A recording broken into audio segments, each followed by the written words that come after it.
किचनमध्ये आपलं स्वागत आहे। आज आपण कैरीचे आंबट गोड तिखट अशी चटणी बनवणार आहोत। ही चटणी एक वर्षभर टिकते। इथे मी 2 कैरी घेतलेत, तर आपण ह्याची साल काढून घेऊया।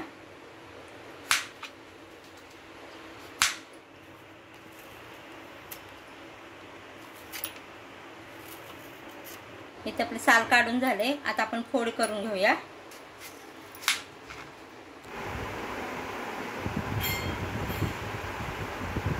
आंबा चिरून झाल्यातली कुई काढून घेतले, आता आपण हे किसून घेऊया।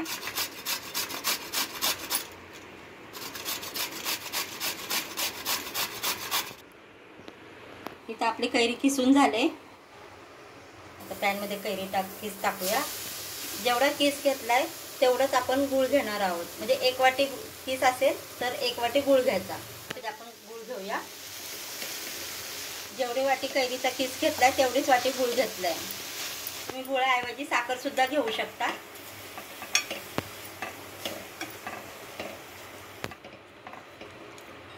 आता याला पाणी सुटायला लागलंय गुळाचं। आता चांगलं आटवून घ्यायचं। हे छान शिजत आलंय। यामध्ये आपण काळं मीठ टाकणार आहोत, थोडं पाव चमचा जिरे पूड, चमचा लाल तिखट।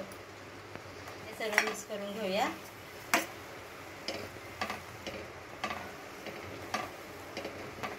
आता थोडं अजून शिजून द्यायचे। आता हे थोडं चांगलं शिजून द्यायचं, म्हणजे सर्व मसाले चांगले मुरतील यात।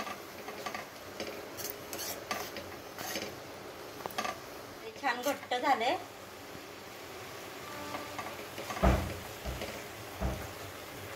कैरीची आंबट गोड चटणी तयार आहे।